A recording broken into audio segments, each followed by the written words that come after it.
kete rya mbere Paulo yandikiye abitesalonike igice ca mbere ku murongo wa 6 twongere kwa yandi majambo y'Imana kuvyo tumaze kwakira.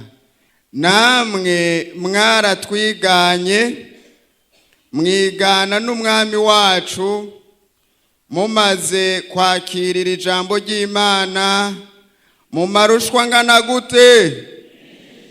Mu marushwa menshi. Munezerejwe nande?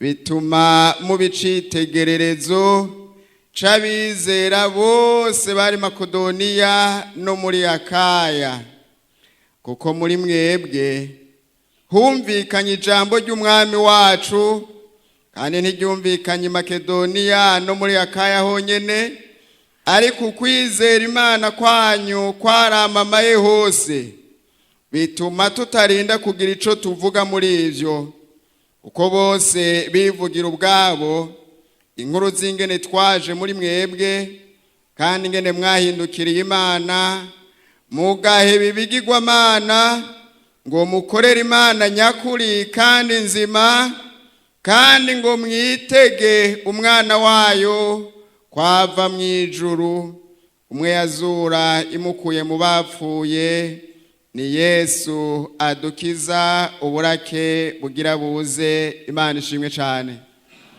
Naya majambo Imana yashize ku mutima ngo tuganire uno munsi. Ibi vyiri shengero by'aba bantu b'Itesalonike, rino kete rya mbere Paulo yabandikiye hari mu rugendo rw'iyo rwa kabiri rw'ivuga butumwa nko mu mwaka ushira 50 uhereye ku gihe ca Yesu Kristo. Abandikira amajambo akomeye ashima ingene babiganye bamaze kwakira ijambo ry'Imana ngo baryakirira mu marushwa menshi. Turi mw'isi irimwo amarushwa menshi.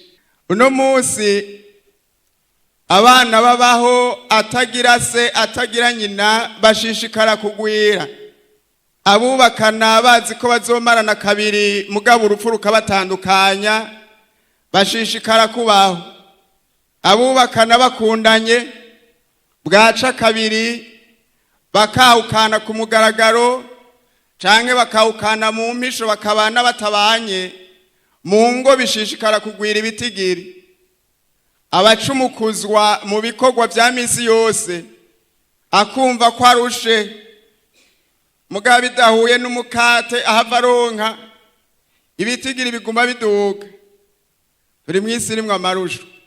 Harabubaka biteze ngo ejo turaronka umuhungu, turaronka umukobwa, kandi ntibitoranye intara n'imiryango, bakamusengera akazorindira agahebura, mugabo agashishikara akabigendana. Ubwo turi mw'isi irimwo amagorwa, irimwo amarusho. Umuntu aravyara umwana akamwita izina ryiza, Nduwayo, Bizimana, Igira neza, mugabo agakura ari umwana mubi adashoboka. Bakagerageza kumusengera bakamwisonzeshereza bagahanuza abajeje gufasha byo kurera abana, mugabo n'ubundi indero y'abana ikaguma n'akayobera abahinga. Turi mw'isi irimwo amarushwa.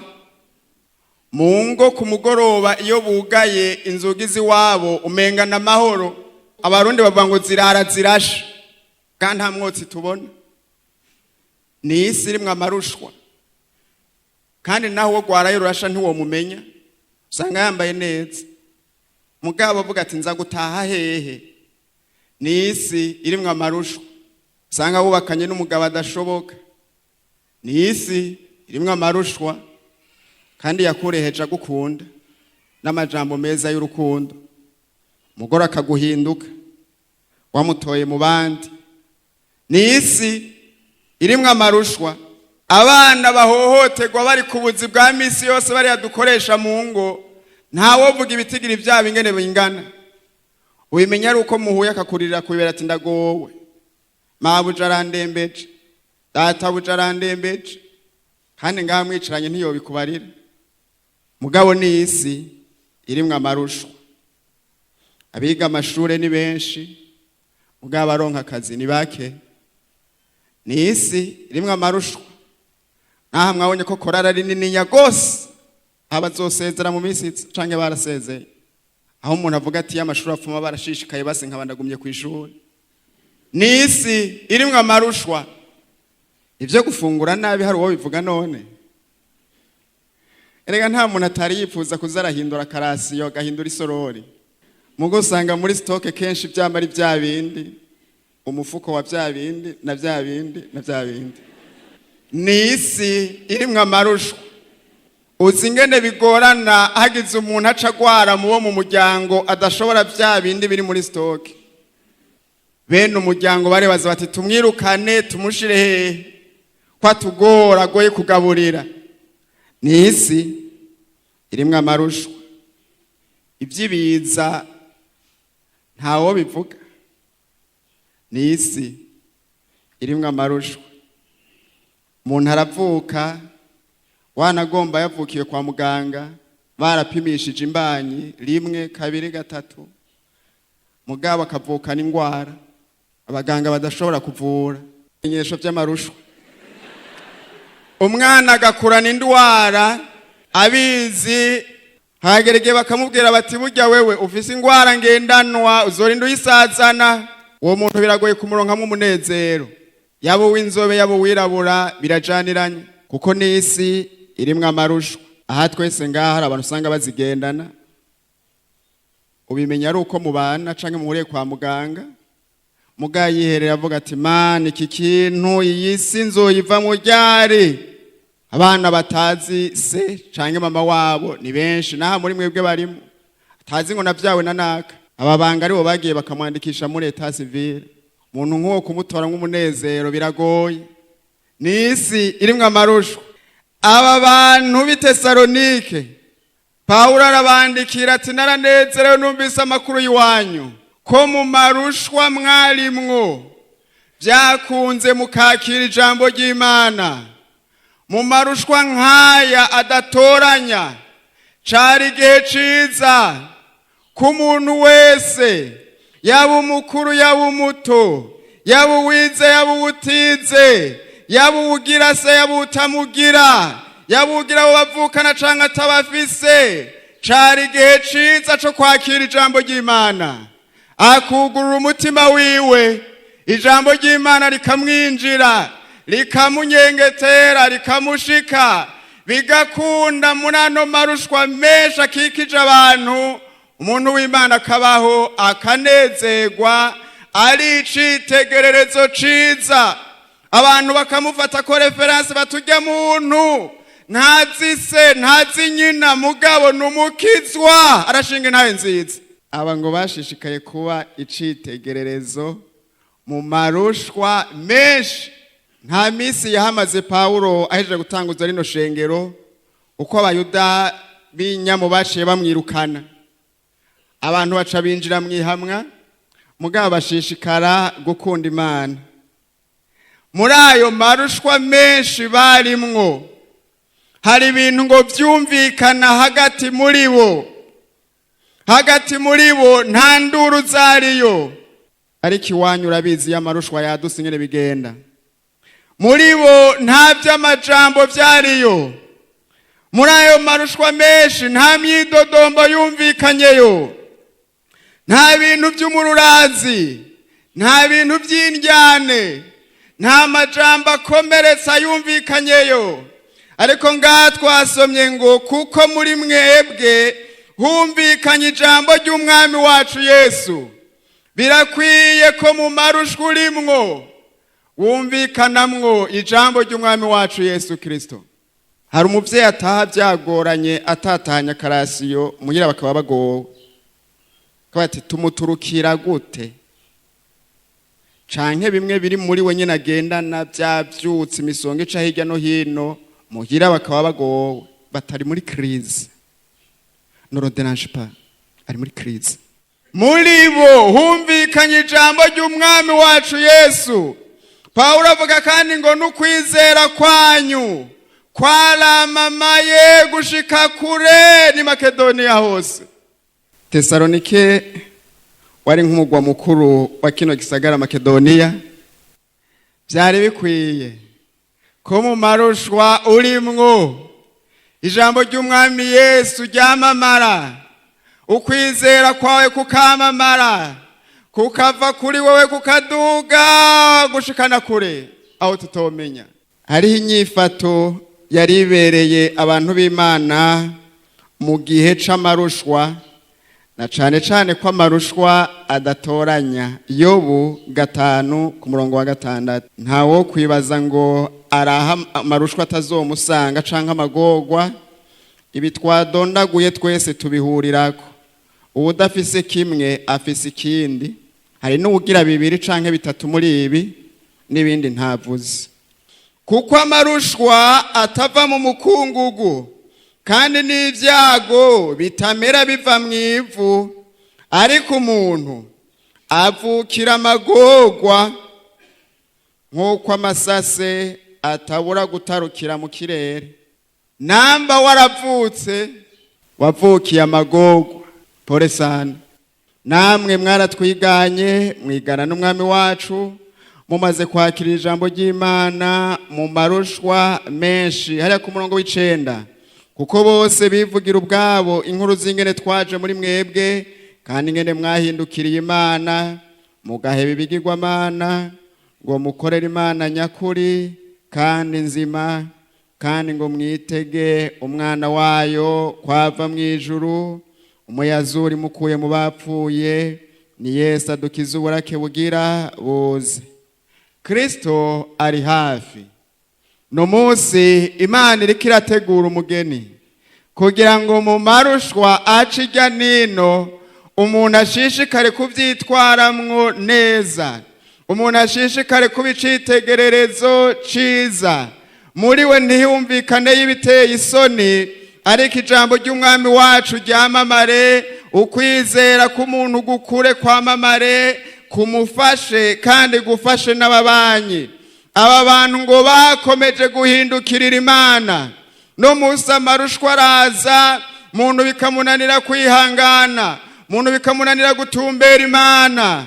Ataho nabereye mu by'abakizwa iminsi ni myinshi, aya mageragezwa ndayamazemo igihe kirekire, reka ngende ngeregereza ahandi.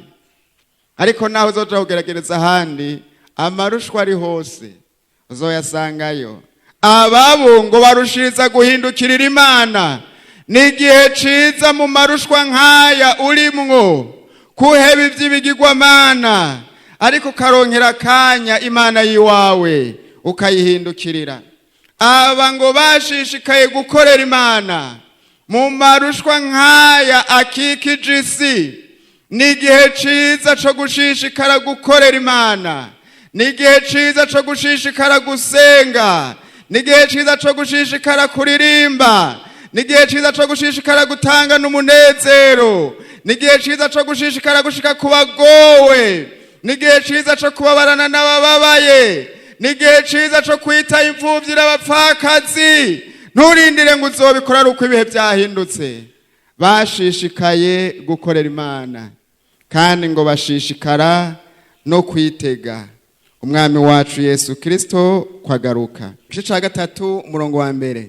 Nuko tutagishoboye kwihangana, dushima gusigara twenyene muri Atenayi, dutuma Timoteyo mwene data, umukozi w'Imana agabura ubutumwa bwiza bwa Kristo, ngo abakomeze abaremeshe ku by'ukwizera kwanyu. Umurongo wa 3, kugira ngo nihagire uwo muri mwebwe agira gute?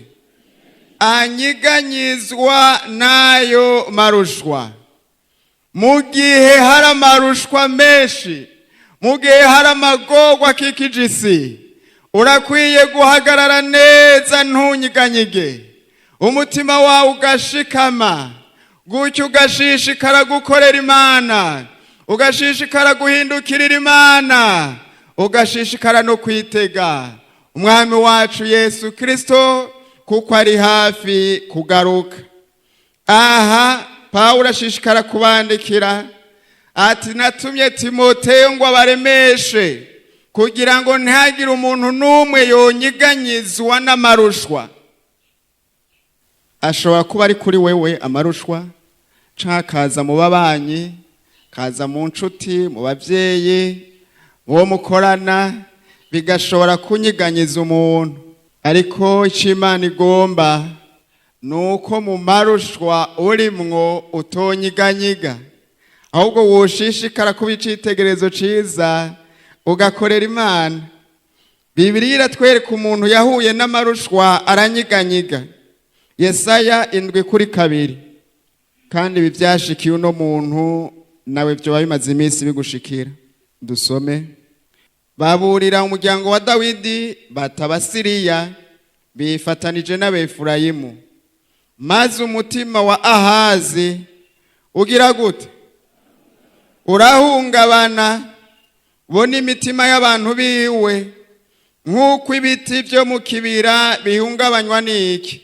Maze Uhoraho Yesaya ati sohoka none ubuje gusanganira Ahazi, wewe na Sheyariyashubu umwana wawe, murahuriraho umugende wo ku kidengeri co haruguru ugarukira ku nzira yo ku kibuga c'umumesuzi.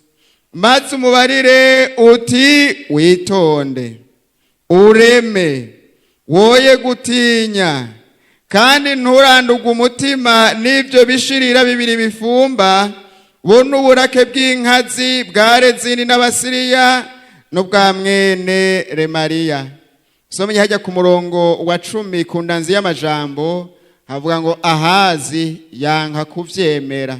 Hari igihe amarushwa, amagorwa aza akisuka ku muntu, aha yatumbereye ibwami kuko nta na hamwe agera umutwe. Inkuru zishitse ku mwami ngo umutima urahungabana nk'ibiti vyo mu kibira bihungabanywa n'igihuhusi. Kandi nawe ni ku mutima umaze iminsi uhungabana vanye na ya marushwa umazemwo kabiri. Ngo n'abantu biwe bose bari kumwe nawe ntawe arakiremesha uwundi. Imana ishimwe ko hari abavugishwa n'Imana. Imana ishimwe ko baririmbye mu kihari kugira ngo muririmbe muremesha abantu imitima yabo iriko irahungabana. Imana ishimwe ko basiguzi tukiri ku kivi kugira ngo Imana idutume turemesha abantu imitima imaze igihe iriko irahungabana. Imana icikoma Yesaya ati nyaruka ugende murahuriraho hepfo. Aya majambo yamubariye niyo nawe ngenda kubarire, ngo amutuma ko ngo witonde mu gihe c'amarushwa nk'iki nawe urimwo. Umva ijambo ry'Imana ni witonde. Hari igihe umuntu acagomba guhutagiza ngo arondera inzira vyanka bikunze, arondera ingene yobivamwo. Ari ijambo ry'Imana rivuga ngo witonde. Hama umaze kwitonda ureme, niho uzobona inzira yo gutabagwa. Kandi ngo woye gutinya. Maze iminsi ubwoba bugutekeye kubera amarushwa gukikiye. Ariko niwitonde, nureme, woye gutinya, nturanduke umutima, kuko dufise Imana igira neza, dufise Imana idukunda, dufise Imana itubabaye, dufise Imana itwitwararika. Turasoma mu ijambo ry'Imana ingene Dawidi ngo yumvise atewe, agiye asanga aho abantu bariko bararira, babanyazi ivyabo n'abagore babatwaye hari isikuragi, ngo acariremesha kubw'Imana yiwe. Nawe wibutse kufise Imana nureme. Kete rya mbere rya Bitesalonike 12. Namwe umwami wacu abagwirize abasagiriza urukundo mukundana no gukunda abandi bose nk'uko natwe tumeze muri mwebwe, kugira ngo aremeshe imitima yanyu ntigire umugayo, ibiyera imbere y'Imana yacu niyo data wa twese, izisangwe ityo aho umwami wacu Yesu azozananira n'abera biwe bose. Paulo yavuze ingene yababonye abashingira intahe ngo bashikame mu mageragezwa barimwo ntibanyiganyige. Aha naho tubona ingene yabasengeye ngo umwami Yesu abaremeshe. Uwuruta Yesaya ari hano Yesaya yaragerageje guhumuriza Ahaziya. Uno munsi uruta Yesaya ari hano. Yesu Kristo umwana w'Imana nzima, nawe nagusengeye ngo akuremeshe mu mutima, kugira ngo umutima wawe uwutunge utagira ikirabagu, utarimwo umugayo, ushishikare kumwitega ahazozanana n'abera biwe bose. Imana ishimwe cyane. Uyu munsi nawe akwirure, ntumere nk'uno mwami Ahazi yanse kwirugwa n'amajambo y'uwavugishwa n'Imana Yesaya, kugeza naho Imana imuha ikimenyamenya gikomeye ngo basi kw'ibyo wanse kubyemera, raba inkumi zotwara inda. Yari umuntu afise umutima ukomeye cyane, kugeza aho basagondozwa no kumva ko inkumi zotwara inda. Weho n'ubu umuntu yemera ko Imana iriko irakuremesha, nturindire ikimenyamenya gikomeye, nturindire kuzobona inkumi itwaye inda. Oya, ariko ucumba ijambo ry'Imana niwakire uti ko Yesu ampumurije, ndakiriye ndahumuye. Igice ca kabiri ca Bitesalonike igice ca mbere ku murongo wa 4. Nico gituma ubwacu tubirata mu mashengero y'Imana kubwo kwihangana kwanyu n'ukwizera mu guhamwa kwanyu kose n'amagorwa mugira gute. Hari igihe umuntu aca ahantu hatoroshe bigasaba ko ashinga icinyo ku kindi, mugabo akagumya umusaraba, agashinyiriza, mugabo akavuga ati hako n'umusaraba ndashinga icinyo ku kindi. Ibi bintu ndavyihanganira mu magorwa, mu marushwa akikije isi nawagukikiye. Urahamagagwa kwiga ingendo yo kwihangana, kuko ntibizoreka kubaho. Batanguye baturirimbira kare ngaha buguruye igikorane, wahiga uwihanganira ibimugerageza. Baranashishikara ngo mu byo twahamagariwe harimwo ino regime yo gushinyiriza. Namba utarubizi pole sana. Mu byo twahamagariwe harimwo ino regime yo gushinyiriza, kwera amarushwa ari kazana na hirya no hino. Umuntu akavuga ati umusaraba ndawugumya sindawuta, irigeragezwa turahangana naryo ndashinyiriza. Usomye aho hepfo 6, kuko ari bigororotse ku Mana kwishura amarushwa abayabatera no kwishura mwebwe abayategwa, kuruhukana natwe aho umwami Yesu azohishurirwa ava mu ijuru azananye n'abamarayika. Turiga gushinyiriza, turiga kwihangana, kuko turabizi neza ko atariko bizokwama. Turabizi neza ko uno munsi umuntu ariko arihanganira ibimugerageza, ntiyumvikane mw'induru, ntiyumvikane mw'amajambo, ntiyumvikane mw'ibitutsi, ntiyumvikane mw'ivy'uburake, agashishikara gukorera Imana, agashishikara guha umutima wiwe ijambo ry'Imana. Uyo muntu ngo ari ukuruhuka bikiwe n'Imana, ngo tuzoruhukana na Kristo azohishurirwa ari mu bwiza. None rero shishikara ushinyirize, siko bizokwama, hazobaho umunsi wo kuruhuka ibyo gushinyiriza biheze. Ariko uno munsi urasabwa gushinyiriza. Uririmbye arimbye ngo bazoruhuka umusaraba, nta kabuza bazoruhuka umusaraba, nta kabuza, nta kabuza. Bagabigwa igitsebo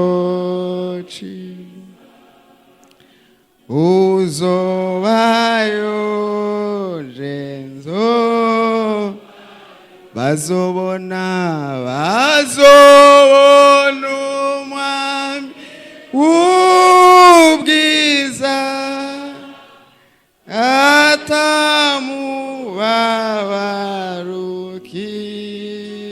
ukiriho bami banezeranywe nawe uzobayo jenzobayo.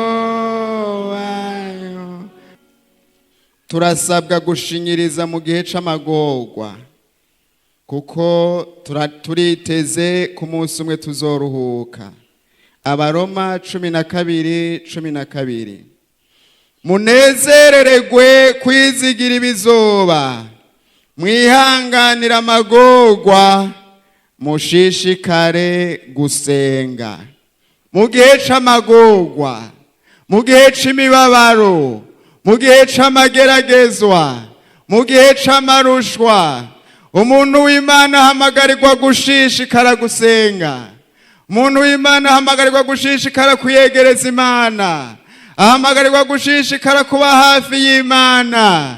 Ewe musore umaze igihe mu magorwa, ntureke gusenga, shishikara usenge. Hariho ibintu byo gushishikara mu gihe c'amagorwa. Mu gihe abandi mu magorwa usanga bashishikaye kurondera ingene bokwitabara, agashishikara ingene yokwiba, agashishikara ingene yovuga abandi nabi, agashishikara ingene yokora uku na kuriya mu ngeso mbi. Hariho ivyo gushishikara ku bantu b'Imana. Iyo amagorwa aje amarushwa agatera, abantu b'Imana bashishikara gusenga. Kandi iyo dusenze, Imana iratabara. Nico gituma mbinginga ngo mwoye kwihebuzwa n'amarushwa yanje yo kubwanyu, kuko ariyo cubahiro canyu. Mu gihe c'amarushwa urahamagarirwa kutihebura. Ntiwihebure kuko Imana izogutabara. Raba mw'ikete rya 2 Paulo yandikiye abikorinto igice ca mbere ku murongo w'8. Mu mageragezwa ntiwihebure, mu marushwa ntiwihebure, kuko Imana izogutabara. Kuko bene data, tutagomba yuko mutamenya amarushwa yatubayeko muri Aziya, ko twaremerewe cane biruta uko dushobora, bigatuma twihebura ko tutagikiza amagara yacu. Kandi tumenyeshwa mu mitima yuko duciriwe kw'iteka ryo gupfa, kugira ngo ntitwiyizigire ubwacu, ariko twizigira Imana izura abapfuye. 10. Yadukijije urupfu rukomeye rutyo, kandi izodukiza. Niyo twizigira yuko izokwama iradukiza. Yesu nashimwe. Ntiwihebure, Imana izogukiza. Ntiwihebure, Imana izogutabara. Shishikara wihangane, shishikara ushinyirize, shishikara ubicitegererezo ciza, shishikara ugumye umutima, ntutinye ngo unyiganyizwe n'ivyo uri kuracishwamwo. Kuko hari Imana ituremesha, hari Imana ituremesha. Ivyahishuwe Yohana 2:8 niho mpereza. Kandi wandikira umumarayika w'ishengero ry'Isimuruna, utuwa mbere kandi uw'iherezo, uwari yarapfuye kandi akaba muzima, aravuga ibi ngo ndazi amarushwa yawe n'ubworo bwawe, yamarura umutunzi n'ibitutsi vy'abiyita Abayuda atari bo, ariko ari isinagogi ya Satani. Ntutinye ivyo ugira ubabazwe. Eho mugwaniza agira ashira bamwe muri mwebwe mwibohero, kugira ngo mugeragezwe, kandi muzogira amarushwa imisi ngahe. Wamuyoboka gushitsa kugupfa, nanje nzoguha igitsibo c'ubugingo. Uri n'ugutwi niyumve ico mwema abwira amashengero. Unesha ntaco urupfu rwa kabiri ruzomugira. Nindemeshanye Imana yandungikanye. Imana irazi amarushwa yawe, Imana irazi n'ubworo bwawe. Ntiyashize muri rusangi, oya, yashize muri rudende. Ukuri kose Imana irazi amarushwa yawe, Imana irazi ubworo bwawe, indemeshanyo ivuga ngo ntutinye ibyo ugira ubabazwe, ntutinye ibyo uri kurababazwa, kuko amageragezwa amarushwa Imana yarayashingiye akarimbi. Aha bavuze ngo ni iminsi 10. Sinzi umunsi ugeze ko uwo ari wo, mugabo waratanguye. Aha iminsi urayirembeje. Yesu ashimwe. Iminsi turayirembeje kandi nawe urayirembeje. Iminsi 10 ntibayiharura nk'uko baharura kuri karandiriye, ariko n'igitigira ingereranyo cerekana igiharuro cuzuye mu rutonde rw'abana b'abantu, nk'uko igitigira 7 ari igiharuro cuzuye mu rutonde rw'Imana. Sinzi umunsi ugezeko, mugano uvuga ngo kuraje, kuko ni iminsi 10. Hari iherezo ryo kugeragezwa. Aya marushwa sayo umuntu azokwamako. Imana yarayashingiye akarimbi. Abisirayeli bamara muri Egiputa imyaka 400. Mu gihe cabo cyo gutabagwa kigeze, Imana iri mu ijuru ngo numvise ugutaka kw'abantu banje. Mbega iyindi minsi ntibasenga ngo ibumve. Yaravyumva, mugo uwo munsi w'iwabo ntiwari bwuzure. Igihe cawe kizokuzura nawe Imana igutabare, tugira dusenga Imana. Sinzi ingene umaze iminsi witwara mu marushwa, sinzi ibintu byumvikana mu muryango wanyu, sinzi byumvikana mu mutima wawe, ariko hakwiye kumvikana mu ijambo ry'Imana, hakwiye kukwizera kwawe kwamamara kugashika kure.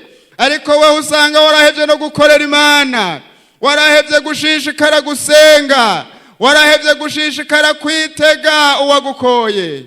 Ve hasi aho nyene uhagaze, abakozi b'Imana muhaguruke musengera abantu.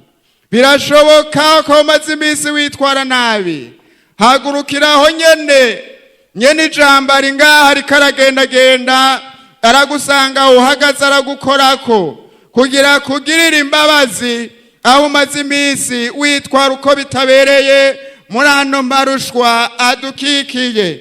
Mwarimu Enoka ashikana senge. Mana yera, se umwami wacu Yesu Kristo, turagushima. Ijambo ryawe riravuga ngo uko wari uri ejo n'uyu munsi ni kuri kandi nikuzokwama ibihe byose. Twebwe nk'abana b'abantu turahindagurika, ariko birivuga ngo wewe ntuhindagurika, uko wari uri niko wama.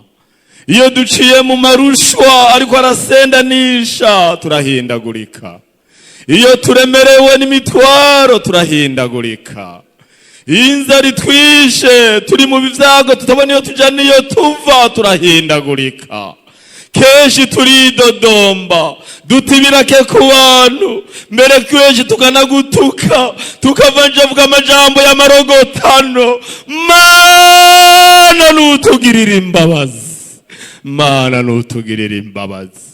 Hari vyinshi vyatunaniye kwihanganira, abo bantu bahagaze imbere yabo hari vyinshi baciyemwo birabananira gutwara, bamera nkaho uyu muntu wawe yitwa hazi yarageze avuga ati izo ndivyo babigishoboka, gutabagwa ntigukunda, intege ziracika, vyizigiro birahera. Mana tugirira imbabazi, turateretse ibiganza imbere y'inyonga zawe. Mana amaraso ya Yesu Kristo yurukire kuri iri shengero ryose, amaraso yawe atwururukireko, utugirira imbabazi Mana. Aho twagize imyifato itabereye, twari dukwiye kuba icitegererezo ciza, abanyamahanga batwitegereza bakavuga bati nabo bari mu marushwa bari n'Imana, bakavuga ati nabo bari mu marushwa barafise ivyizigiro, bari gutwitegereza bakavuga ati nabo bari kubaca mu magorwa barya abantu hari kiri muri bo,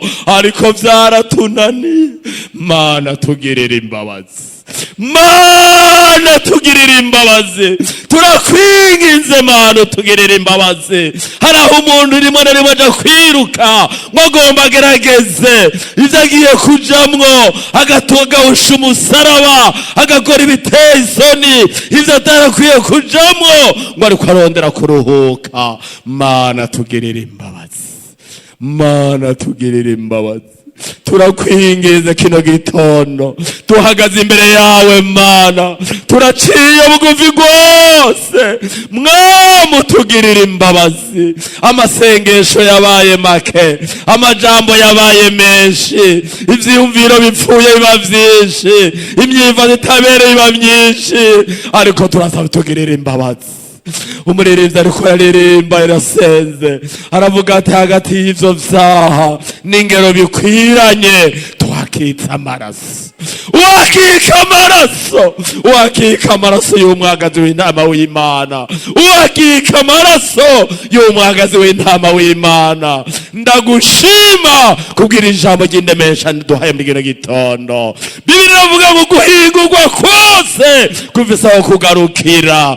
Igihe kigeze umwe wese azotabagwa, isaha igeze uritegure kudutabara. Urakoze kutugiriye imbabazi, urakoze kutwejeje, urakoze gutunganije ishengero ryawe, urakoze muri kino gitondo. Turabigushimiye mu izina ry'Umwami wacu Yesu Kristo, amen.